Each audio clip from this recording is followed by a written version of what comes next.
Hi, everybody. Welcome back to an episode on Life is Love School. Today, I have Rose Barn Covenant. She is a pain recovery coach, and she focuses on helping people overcome pain. I know that many of you, including myself, have suffered from chronic pain, and we've probably seen a lot of doctors. In my case, I've been in pain for over 10 years, and it seems to just get worse. So when I heard about Rose and the work that she does, I was like, wow, I really need to hear this. You can find more about Rose on courageousqueendom.com, but I'll hand over the mic to Rose so that she could explain how she got into this really interesting line of work. Hi, Rose. Hey, thanks so much for inviting me. Of course. Excited to have you. Thanks. Yeah, so what got you into helping people with pain issues? I can't wait to hear more. So I got into it basically from being stuck in a cycle of chronic pain for 6.5 years. I had low back pain for years and years and knee pain a few years before that. And for a long time, I thought there was something physically wrong in my body. So I'd gone to different doctors, I'd gotten MRIs. They showed maybe a little bit of arthritis, a little bit of bulging disc, but nothing that would really explain why I was in such severe pain all the time. So this was like I would work and then I would come home and lay on a heating pad. Like I would carry around a huge exercise ball at work because I couldn't sit in chairs. So this was the kind of pain, like show stopping pain. And so I had gone to so many doctors and I basically just understood that I would have to live in pain forever. Everyone offered me pain management, different injections, different medications. And I started to really lose hope that I would ever break free from pain. And so my background is in public health, and I've spent the last 10 years, half of which was in West Africa, working in public health. And so I've gone sort of in and out of having access to good healthcare. And so this year, when I came back, I started looking again for other things. And I came across mind body syndrome. Neuro-circuit pain is what I work with now. And it started to make so much sense to me. And it was the first time that I was able to have hope that I could not just manage this pain forever, but actually recover from it. And after recovering from pain, I decided that that was what I wanted to do. Well, I can so relate to your story because I've had my back pain since 2010 and it's just been getting worse. I've had multiple injections. I get a temporary relief and then it gets worse. When I'm stressed out at work, it gets a lot worse. I can't even get out of bed sometimes. Mm-hmm. So this is truly fascinating. So in your case, my case as well, I have disc compression and there's, disc protrusion, a little bit of herniation. So it seems really legit, right? My doctor said, that's why you're in pain because your disc is rubbing against the nerves. Mm-hmm. And he said, it will not get better. Compression is natural. You're just older. Get used to it. Just take pain pills if it gets too bad, right? Sit and stand, alternate heating pad. Mm-hmm. But it sounds like it's hopeless at this point. Mm-hmm. You found a solution. That's amazing. Can you tell I me do more want to about put that? in, I will. I do want to put in just a small caveat in terms of giving out medical advice. So I would recommend if anyone is experiencing pain to check with a doctor to rule out anything that would require medical intervention, like a fracture, a disc that's so big it's compressing a nerve, something like that, that would require medical attention. And once you've gone through that step of ruling all of that out, and ruling in neural circuit pain, that brings me to a little bit about priming. So basically what happens in our early childhood, and I'm sure for many of your listeners can relate, if you've had things in your childhood that left you feeling unsafe, um, different trauma, and not just capital Chi trauma, right? This can be any sort of abuse, any sort of neglect, not feeling loved, not feeling validated. And when this happens, our brains start to think that things are unsafe. So for me, this is now how I understand why I was in pain for so long. It wasn't actually that my body had something so broken that it was causing me pain signals all the time. It was that my body had that first initial pain. And then because your brain processes both emotional pain and physical pain in the same place, my brain kind of switched into this pain cycle of being hypervigilant because of some early childhood trauma that I had growing up. Again, for me, it wasn't a capital T trauma. I had a mother who struggled with undiagnosed severe depression as well as back pain. So I understand that she had this as well, but went untreated all of her life. My father would go through bouts of being loving and wanting to have fun, and then being very cruel to me, essentially, verbally. So I was left feeling unloved, like I had to work for love. And so I developed some personality traits that are highly correlated with neural circuit pain. So for anyone who's listening, if you identify as a perfectionist, if you put a lot Yeah, I'm of raising both pressure on paws yourself, up, like both hands up and my feet are up. Everything has to be perfect. Otherwise, things are going to be bad, right? So we tend to get these personality traits through growing up in a childhood where we feel like we need to fight for love, fight for validation, like we need to keep the peace. So you develop these personality traits and your brain starts to wonder if things are safe or not safe. And so pain, just like anxiety or depression, are signals that your brain is sending you to alert you that there's something dangerous. So it's why if you roll an ankle, you get pain in your ankle because your brain is saying, hey, don't keep running on this or you will do more damage to your ankle.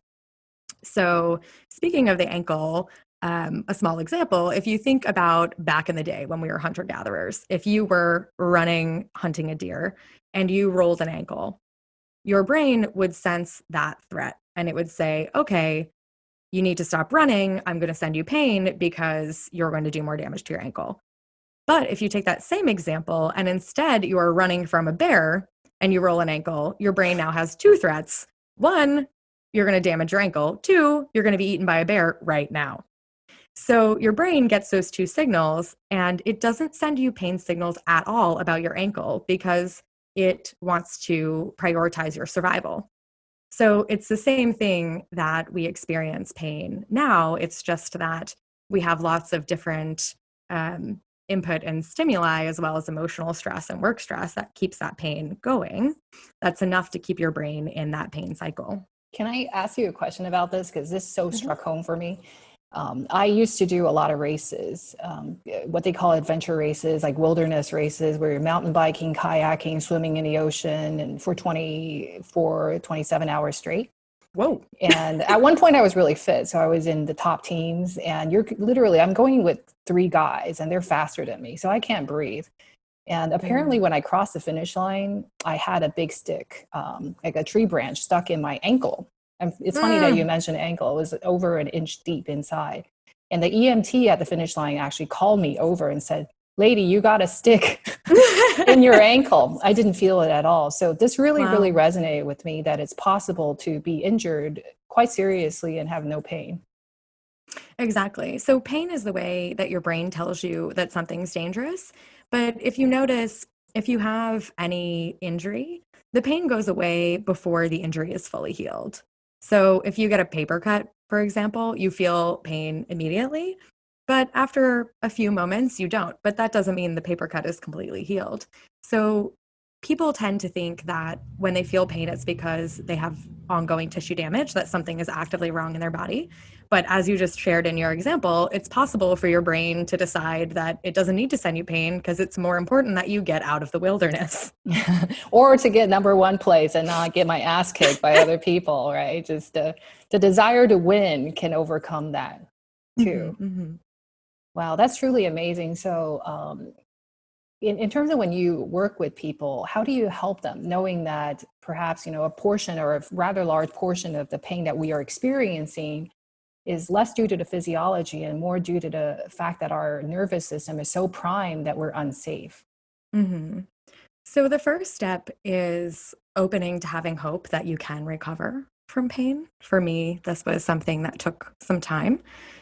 Because by the time people get to me, they have tried everything. They have gone to acupuncture, they've gone to physical therapy, they've gone to chiropractics, they have, they've tried meditating, they tried Reiki, whatever it is, they've tried it.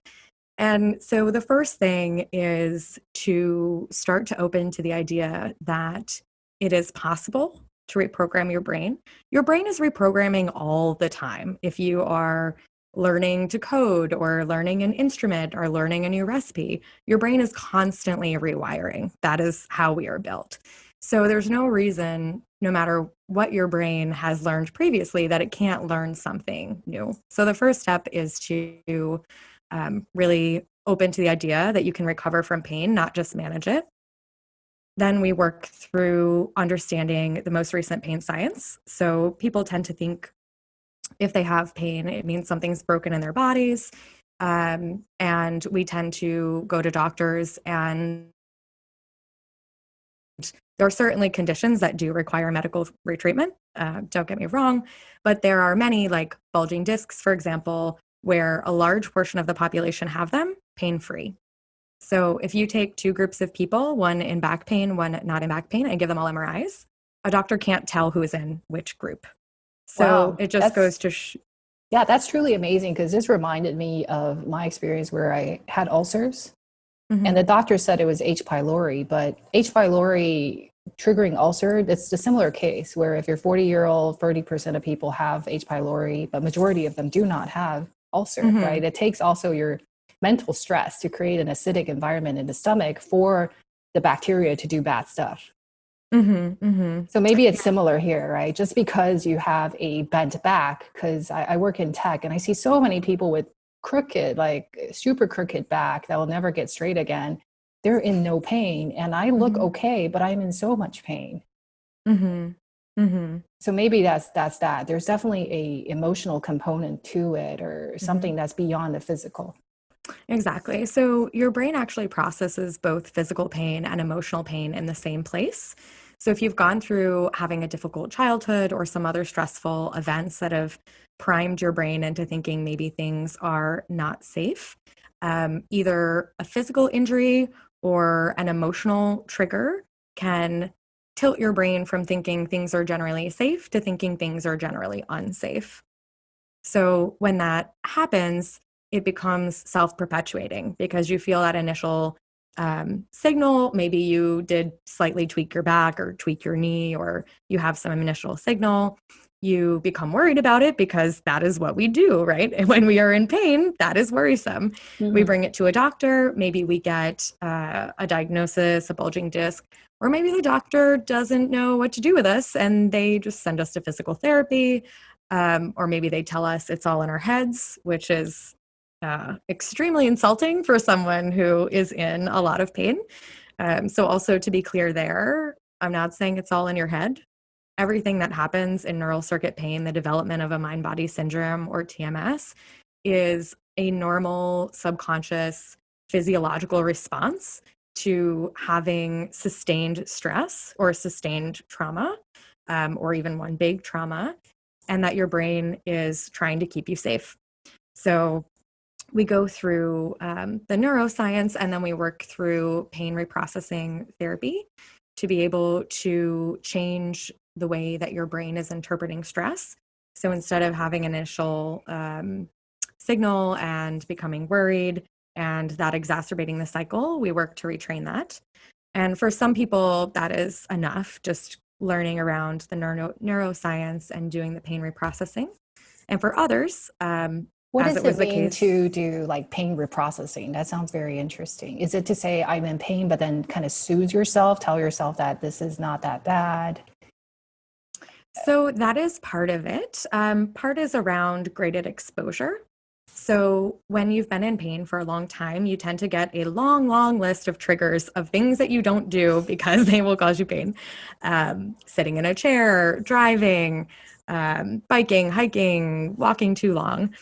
And so we work together to be able to essentially use your conscious mind to override your subconscious belief that you're broken by showing your subconscious that you are actually not broken. So there's two approaches to this. For some people, they prefer graded exposure, which is just a little bit at each time. For some people, they prefer flooding. So they learn about this and they're like, okay, now I'm going to go run miles. So that is up to every individual person. I would probably err on the side of graded exposure, but to each their own. And then also working through mindfulness and somatic tracking. So in mindfulness, it allows you to build your tolerance for stress and to be able to watch thoughts and feelings and sensations for what they are. They are transient. They are not capital T truths. They are there in the moment. And somatic tracking is similar, but tunes into your body and your physical sensations that you have in your body. So, the same way that in mindfulness, you allow thoughts to come and go, in somatic tracking, you do the same with physical sensations. And then we can get into some deeper work through feeling the physical sensations at first, and then getting under those to some emotional roots that might be keeping your brain in this pain cycle.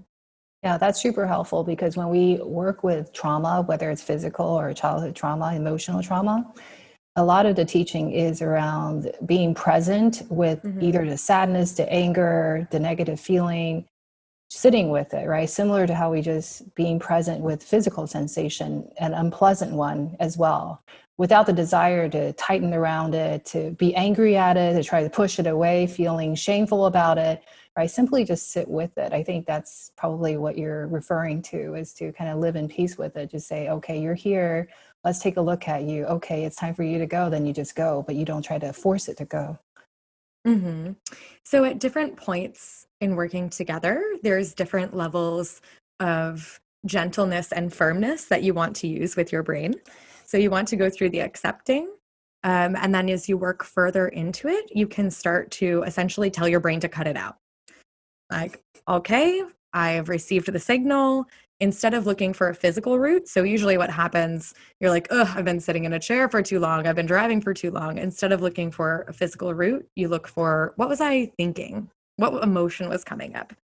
And then being able to look at the sensation in your body and say, okay, brain, I understand that I was feeling fearful or anxious. You sent me the signal. I got it. Cut it out. We're done. Move it along. And then allowing it to leave or stay with unattachment. And as you practice this more and more, the pain will leave. Oh, that's amazing. I have to try it next time because my issue has always been, go sit with a friend at a table. And when I get up, just after 20, 30 minutes, I have trouble straightening my back. It feels like it's permanently at 90 degrees.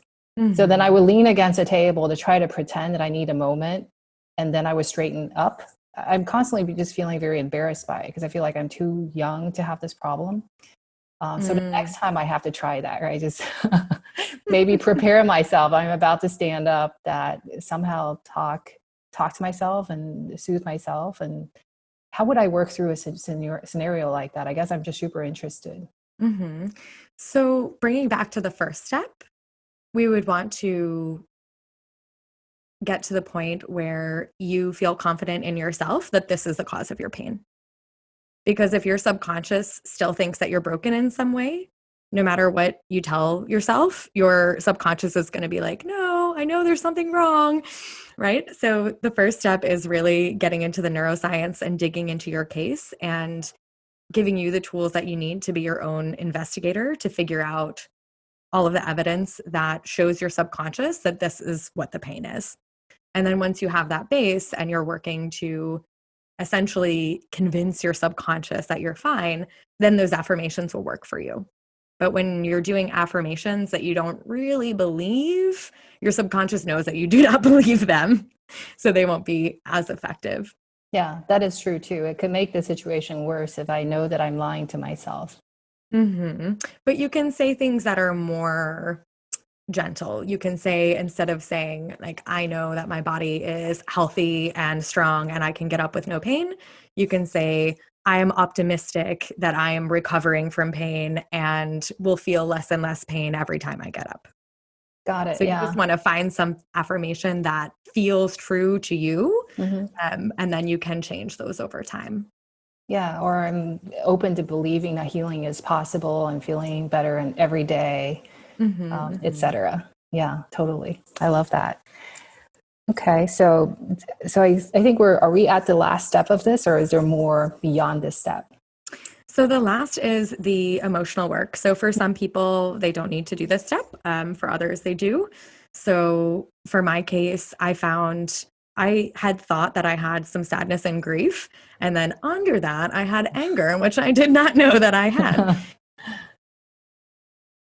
had. So for some of us, we need to allow ourselves to fully experience and express those deep emotions that maybe weren't safe to express at the time, and then work to reprocess our relationship with them to be able to um, like lessen their energy, if you will, allow them to dissipate, allow them to complete their cycle so that they're not still weighing on us. That's a really good point because I think negative emotions, stress, anger, anxiety, sadness, grief, all of that could just exacerbate pain. I certainly feel that. So releasing it is super important. And I guess it's not a coincidence that so many of the members of my group experience pain to more or less degree. It is quite common. I think people have this perception that if they had early childhood stress or trauma, then, oh, maybe they would get depression or anxiety. But the same body of research includes physical pain. And anxiety and depression for many are a similar process where your brain has decided that things are unsafe, but instead of sending you physical pain signals, it's sending you anxious thoughts. So it's all part of the same danger system, if you will. Yeah, this is so beautiful. I'm really excited about this. I've heard of Dr. I think his name is John Sarno. Sarno. His book, Healing Back Pain. At one point, my therapist actually recommended that I read the book. And unfortunately, I didn't take it seriously. But now that I've listened to your talk, I'm convinced I need to read that book. It's great to know that there is hope because at this point, the surgeons, the neuroscientists, et cetera, they're telling me that I have to live with this pain for the rest of my life. And I don't think I'm ready to give up yet. Yeah, I think that is kind of what it comes to for many people. If the alternative is managing this pain forever, then it's worth really giving a go at this neural circuit approach. Because for me, for over 6 years, I was 100% convinced that it was something physical. I thought that my alignment was bad. I have deteriorated cartilage in my knee. I have a little bit of arthritis. I thought I had just messed up my back forever and that I would have to live in the pain forever. And at a certain point, I knew if I didn't find some other solution, my alternative was this pain was going to get worse and worse. As I understood it to be physical, I thought, well, the older I get, the worse that it will be. And I just got to a point where I needed a different answer. And that is where I found this. So I'm so glad to have the opportunity to share that with you. Same here. I think even the Western doctor, like my physiatrists or surgeons, they also tell me they don't understand when they look at two patients with similar MRIs with bulging discs. One is in immense pain and another one is barely feeling it, right? So they can't explain a lot of these things. So I think mind-body connection is definitely real. Thank you so much for sharing this immense wisdom and giving people hope. If folks want to follow up with you, what's the best way to contact you? I am on Instagram at Courageous Queendom. I'm also on Facebook at Rose Barnes Covenant. And I have a group, the Courageous Queendom, a neurological approach to curing back and neck pain there as well. Got it. Is that a Facebook group? Yes. Okay, awesome. I'll put all that information in the show notes so people can find you more easily. And Rose, I just want to thank you again for so generously sharing your insights and your experience. I think it will help a lot of people, including me. Awesome. Thank you so much for taking the time.